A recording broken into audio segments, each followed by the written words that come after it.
When Sean talked to me, it was a wake-up call, and that's when I went to the doctor. Put the keys down, Kevin. But I'm gonna drive home. There are several warning signs present that you shouldn't be driving. I've taken 25 selfies in the last 10 minutes. 26. Yep, I'm definitely gonna call a ride home. Good evening and welcome to Eagle Eye News at 6. Eagle Eye has done a great job. And welcome to Eagle Eye News at 6. We are just having a great time here in Auburn, Alabama. The party is not over yet. Eagle Eye TV, Auburn's news leader.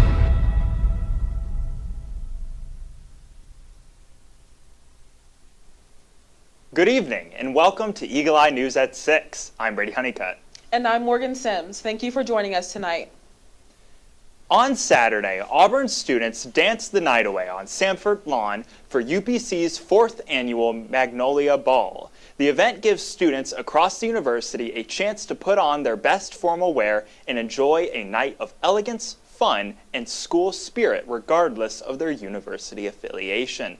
Eagle Eye reporter Caroline Burrows brings us the story of that magical night. Here on Sanford Lawn, Auburn students got ready to dance. Auburn University's Program Council Tiger Knights Committee hosted its 4th annual Magnolia Ball. Auburn University students gathered on Sanford Lawn to enjoy UPC's Magnolia Ball. Hosted on Saturday, April 12th from 7 p.m. to 10 p.m., the Magnolia Ball is a free university-wide formal. No matter their organizational affiliation, all students were invited to attend. Students were encouraged to dress in their best semi-formal attire and come with a date, friends, or just solo. Attendees were able to listen to music from a live DJ, hit the dance floor with their peers, enjoy a delicious catered meal, and commemorate the night with several photo opportunities. Student Savannah Anderson, Director of Special Events, tells us more. So we've actually been having Magnolia Ball for 4 years. This is the 4th annual one. It started off in the Auburn Hotel, and for the last 3 years we've had it here on Sanford Lawn, so it was a really big improvement there. With Magnolia Ball, we have kind of a catered dinner. Tonight we have chicken fingers, sliders, and macaroni and cheese, as well as a DJ or a live band sometimes. And we just try to create an environment for students to come and enjoy, create that kind of formal aspect for students who aren't in Greek life or aren't in other organizations that might have a formal like that. It's open to all Auburn students, whether it be grad students, faculty. If you have an Auburn ID, you're more than welcome to join us. And it's a great alcohol alternative for a Saturday night where we can just all come, have a good time, enjoy the band, and hang out together and be part of that Auburn family that some people don't have here at Auburn. The Magnolia Ball was hosted by the Tiger Knights Committee, whose goal is to curate fun experiences for students on Thursday, Friday, and Saturday nights through late-night alcohol alternative programming. And for Eagle Eye TV, I'm Caroline Burrows. Last Tuesday, April 8th, distribution of the 128th edition of Auburn's yearbook, The Glomerata, began throughout campus, with locations on Haley Concourse, the Recreation and Wellness Center, Gin Concourse, the Edge Dining Hall, and Ralph Braun Drawn Library. Distribution closed early Tuesday due to demand, and the Glomerata team held 2,880 books to distribute through following day. Distribution ultimately concluded Wednesday, April 9th, after all 9,000 books had been handed out. Books were free to all Auburn students and were distributed on a first-come, first-served basis, featuring a little over 400 pages to highlight the past year at Auburn University. The book's cover was designed by Auburn student Emma Crawford. Glomerata member Sam Northcutt talked to us about why the Glom is important for Auburn. It's so important for Auburn because it's so unique to us. There's only a few universities that do this. And then it's also it's created by the students for the students. And it's just all about y'all and all about Auburn, and it's amazing. Last Thursday, the College Democrats, College Republicans, and the Libertarian Mises Society held the Great Debate once again in the Haley Center, and a great debate it was. The representatives of each political faction discussed divisive subjects such as Donald Trump's tariff and immigration policies. The night saw the Democrats and Republicans duking it out, with the Mises Society siding with one or another, sometimes opting for their own unique position. Toward the end, the moderator turned to those in attendance for questions, and in that audience was political science professor Dr. Paul Harris, who brought his global politics class with him to the debate. We went and spoke to the representative of each party and asked them what their thoughts on the debate were and what their goals they had going in. On the surface, it might seem kind of unstable, and there's a lot of questioning surrounding this administration right now. And I just kind of wanted to subside some of those fears and really just clarify what we're about as a party and, supporting our stance on immigration, supporting things like the DOGE budget cuts and things of that nature. This time, I believe that I'm coming at this with almost a negative stance because it's always easy to criticize the current administration so much more. And I noticed that. I feel like there's a pressure for me to almost play more of a defensive role than a offensive role. They are not Republicans. They are forming a new form of party under Donald Trump. They have left my parents themselves, who are staunch conservatives, behind, and I think that is horrendous. And the fact that the college Republicans sat up on the stage and defended this platform, I find to be ridiculous. I just wanted to communicate the fact that they continue to lie and lie and lie and lie and lie about these things, and they get away with it because no one explains to them why this is not true. The government is ripping you off, using the Federal Reserve to counterfeit your money, decrease your purchasing power, and inflate it beyond comprehension. And that's the main problem that we have in this country. It doesn't matter who's in charge. This debate this year, weirdly enough, there's a lot more agreement than there was before last year. I think it's been like the same way every year it has been that I've been doing this. Republicans are going to attack Democrats, Democrats are going to attack Republicans, and then both parties are confused about whatever we say. On Saturday, April 5th, hundreds of people gathered outside of Opelika City Hall to protest the current presidential campaign. Hands Off is a nationwide set of protests that are in resistance to the administration of Donald Trump's second presidency. They are protesting for the removal of Trump and Elon from office and demanding an end to federal cuts from major federal offices. The Hands Off protest also calls for lifting off the tariffs, the protection of minorities, and the reconstruction of diplomatic relations with Canada and Europe. Soon after the break for your weather outlook for the loveliest village on the plains from Eagle Eye's Bowman Ivester. You're watching Eagle Eye News at 6. We'll be right back. Yeah! Sam, Elmo! Oh, hey, Julia. Are you ready to play band with us? I'm gonna play my clarinet. And Elmo's gonna play his drum. Drum loud. Oh, well, you know what to do, Julia. Julia knows. Mm-hmm. With Julia's autism, loud sounds can be too much. But she still loves to make music. Play band. Early screening for autism can make a lifetime of difference. Find out more at screenforautism.org.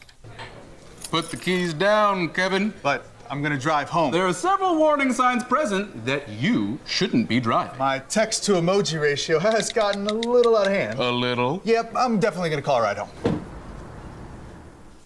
Yo, Scott. Hey. I'm heading out, man. You want to ride? No, I got my car, but I actually really need to go to the bathroom. Oh, you know what? I was just in there. The line is like 10 people long. You know, I think I'll just...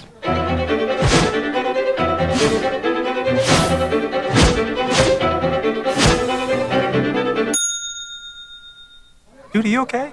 You wouldn't believe what I was just thinking. I am definitely buzzed. Yeah. I think I will take this, and I will take that ride home. Smart man. Did you see how that dog was looking at me?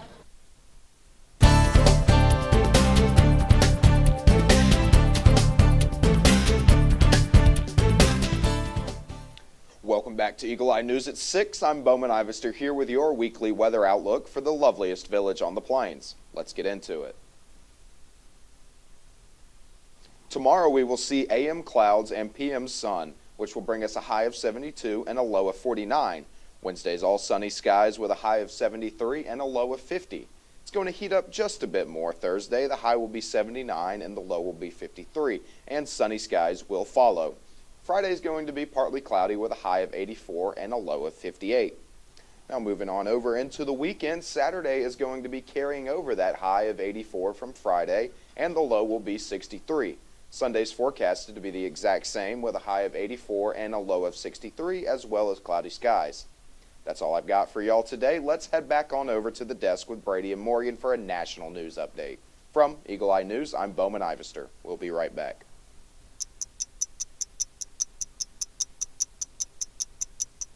My parents weren't fluent in English, so in school I had to be independent and take initiative, and that's how I handle every project I get.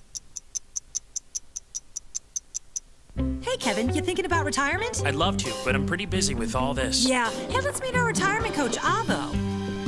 A is for taking action. Not anxiety? No, Kevin, you're gonna be fine. You sing? Barely. V is for variety. And you dance? Sort of. Come on. O's for optimize your savings. Let Avo lead the way. Visit aceyourretirement.org today. Nice.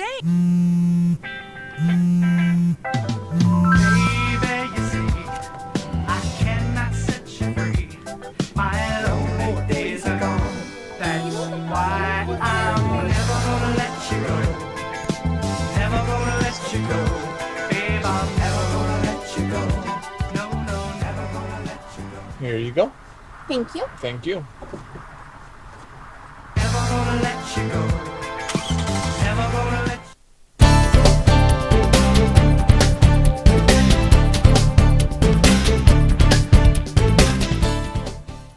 Pennsylvania Governor Josh Shapiro spoke at a press conference Sunday just hours after what officials are calling a targeted arson at the governor's residence. The attack happened early Sunday morning as Shapiro and his family slept inside. Fire crews responded to the blaze around 2 a.m. and extinguished the flames. The governor said he, his wife, their 4 children and 2 dogs, and another family were safely evacuated. However, the building is significantly damaged. Images of the aftermath showed destroyed furniture, ash-covered floors, and some remnants of the Passover dinner the governor hosted Saturday night. Investigators say the attacker had a plan, coming over a fence around the governor's residence and forcibly entering the home before setting the fire.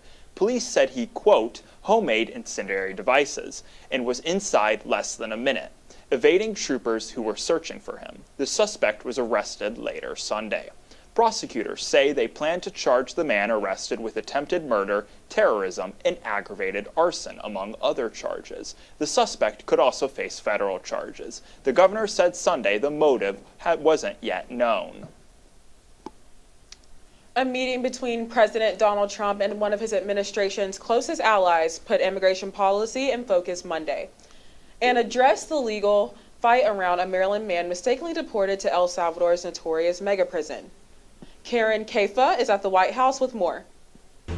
El Salvador's President Nayib Bukele was already seen as one of the Trump administration's closest foreign partners because his collaboration is so crucial to President Trump's mass deportation strategy. And a big question for the 2 leaders as they met at the White House on Monday surrounded a Maryland man mistakenly deported to El Salvador, whose wife identified him in a photo from an El Salvador mega prison. I'm really happy to be here, honored, and eager to help. Bukele is very popular back home for the moves he's made to reduce crime in El Salvador, but he's also raised objections among human rights organizations for his approach, including suspending civil liberties to go after gangs. The country's notorious terrorism confinement center, CICOT, now houses hundreds of migrants who were ousted by the U.S., who the Trump administration claims, without providing evidence, are gang members or violent criminals, making El Salvador a key partner in the Trump administration's mass deportation strategy. We appreciate working with you because you want to stop crime, and so do we. And it's very, very effective. Reporters pressed the 2 leaders and Trump administration officials for answers about Kilmer Armando Abrego Garcia, the Maryland father who was mistakenly deported to the CICOT prison because of an administrative error. The Supreme Court said last week the Trump administration needs to facilitate his return to the U.S. Attorney General Pam Bondi said if El Salvador decides to release him, the U.S. would send a plane. But Bukele said he doesn't plan to. Of course, I'm not going to do it. It's like, the question is preposterous. How can I smuggle a terrorist into the United States? I don't have the power to return him to the United States. And the Trump administration has claimed Abrego Garcia is a member of the MS-13 gang. That is a claim his lawyers deny. Meanwhile, Trump also said he will deport as many, quote, dangerous undocumented immigrants as possible to El Salvador. At the White House, I'm Karen Kaifa. The tour company behind last Thursday's deadly helicopter crash in New York City is shutting down immediately. The Federal Aviation Administration made that announcement on Sunday. The helicopter's crash into the Hudson River killed all 6 people on board, including a family of physicians visiting from Spain and 2 MIT student athletes. The FAA will review New York Helicopter Tour's license and safety record and will continue to support the National Transportation Safety Administration's investigation of what happened. Earlier on Sunday, New York Senator Chuck Schumer urged federal authorities to revoke the company's operating certificate. New York Helicopter Tours was previously involved in 2 safety incidents investigated by federal authorities. From the diamond to the field, Eagle Eye's Cohen Dalzell's got your Auburn sports update for this week on the Plains after the break. You're watching Eagle Eye News at 6. We'll be right back. We need to go meet the guys. I'm lit. Can you drive? Pool party at Jesse's. Can you drive? Will you drive? I'm a little toasty.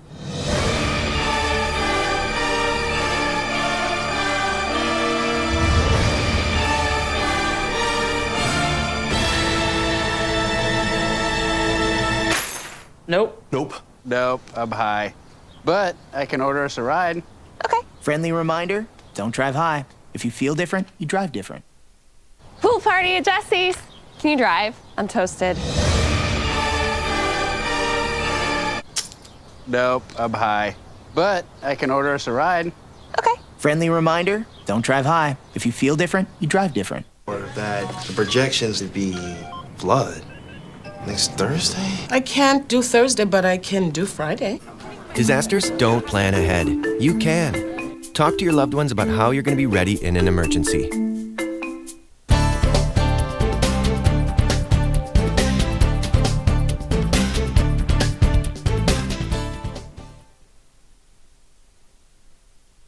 Welcome back to Eagle Eye News at 6. I'm Cohen Dalzell, back to give you a recap on all of the big stories that occurred in Auburn sports last week right here on the Plains.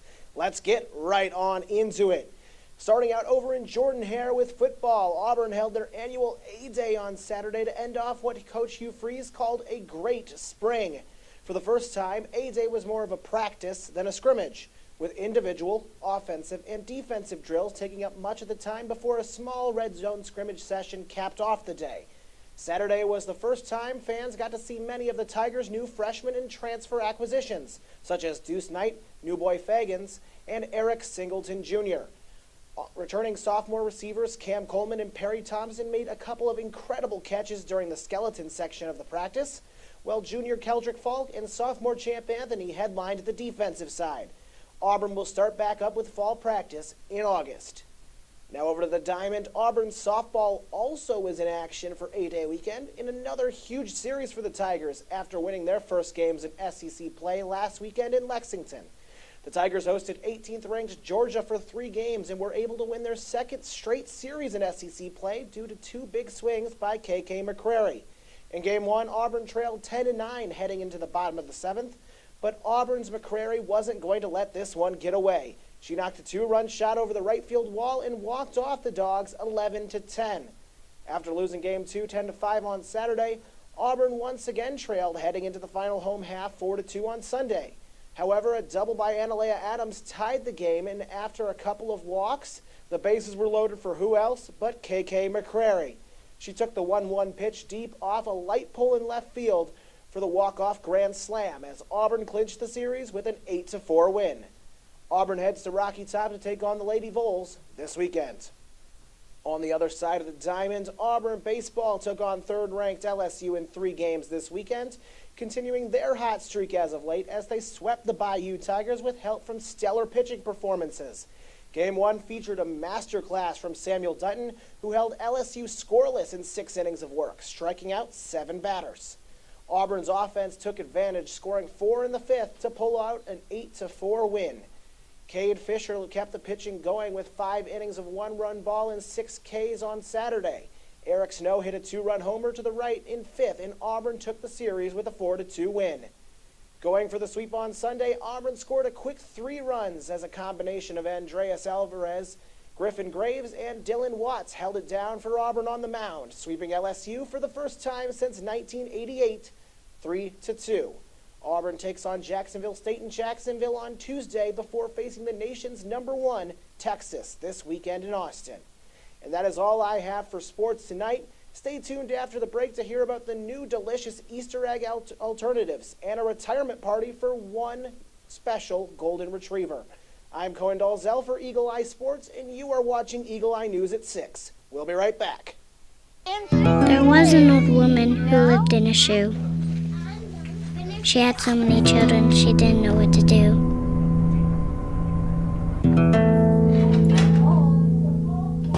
She gave them some broth with without any bread. And kiss them all soundly. Lights out. Good night. And put them to bed. Hunger is a story we can end. End it at feedingamerica.org.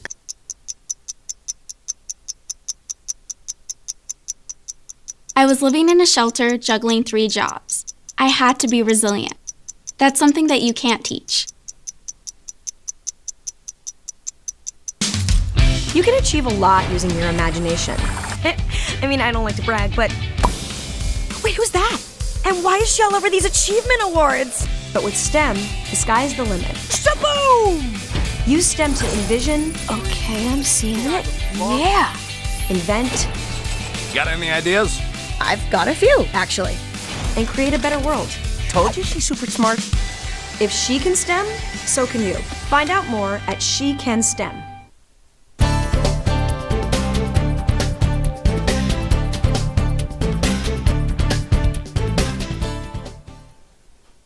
Electronics imported to the U.S. will be exempt from President Donald Trump's reciprocal tariffs, at least temporarily.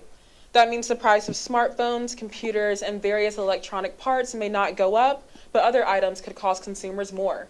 Jen Sullivan looks at how the ongoing trade war will impact your wallet.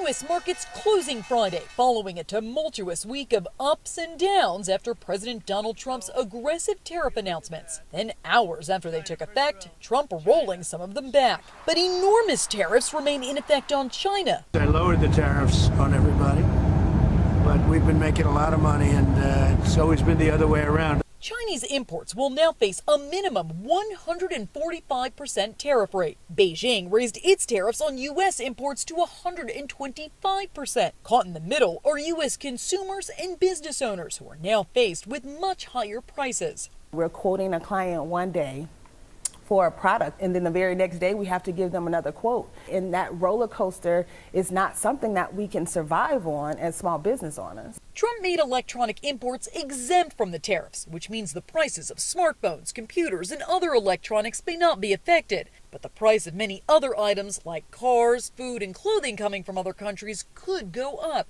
Opponents slamming the decision. This is the worst self-inflicted wound through economic policy since the Second World War. Trump is hoping the tariffs will bring more manufacturing jobs to the U.S. Some economists agree. I'm really concerned by the people who look at the situation and say, no, what we really should do is just what we've been doing since the year 2000, which is embrace this kind of hyper-globalization that has not worked well for America at all. While Trump has paused many of his proposed tariffs, the White House says they'll revisit them in the coming months. I'm Jen Sullivan reporting.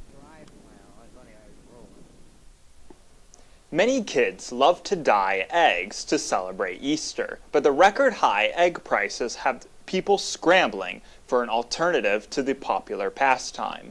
This prompted Jet Puffed Marshmallows to release a color dyeing kit just in time for Sunday's holiday. The first of its kind Dip and Decorate dozen kit is being sold for about $2. It comes with a 24-ounce bag of extra large marshmallows, 6 colors, miniature tongs for dipping, and decorating pens for designs. The kits are being sold exclusively on Walmart's website and will be restocked daily. It was a bittersweet goodbye at one Massachusetts hospital on Friday. Staff members wished a happy retirement to a beloved hospital dog whose career has been cut short. Julie McDonald has the story. As bubbles drifted down across the hallway inside Newton Wellesley Hospital Friday, healthcare workers were lifted up, filled with gratitude during a bittersweet goodbye. Oh, you're such a good boy. Thank you for all you've done. Buddy, the hospital's beloved facility dog, is heading into an early retirement after he was diagnosed with a neurological condition. WBZ first introduced you to this cutest coworker when he first clocked in back in 2022. Buddy's different than a therapy dog. He's worked full 40-hour weeks, helping patients meet their care goals. My job is to make it easier to be here. Mostly children, and then Buddy's a tool in my tool belt. But he was fortunate enough to work with the whole hospital. I do a lot of psych evals in the ER with kids, with adults, and a lot of them have trauma. A lot of them were very anxious about next steps, and Buddy coming in, people just lit up, and it was probably the most therapeutic thing we could offer for a lot of people. Buddy was hired to help provide care to patients, but he came during a time when the Newton Wellesley staff really needed some care too. It was right after COVID, and it just was such a tough time that everyone went through here. So he was that bright light at the end of the tunnel, and it was amazing. Buddy has been a constant source of calm and comfort, and now that's what he needs. Because of the medicines he's on, he's immunosuppressed, but also just his stamina, he wasn't happy anymore, so we had to make that decision, which was hard. So hard because loving this boy comes so easy, and staff members wouldn't miss this sweet send-off for their selfless Buddy, whose cut short career was all about others. I think the amount of work that he did in his short amount of time here is beyond amazing, and he's left an impact in so many lives. In Newton, Julie McDonald, WBZ News.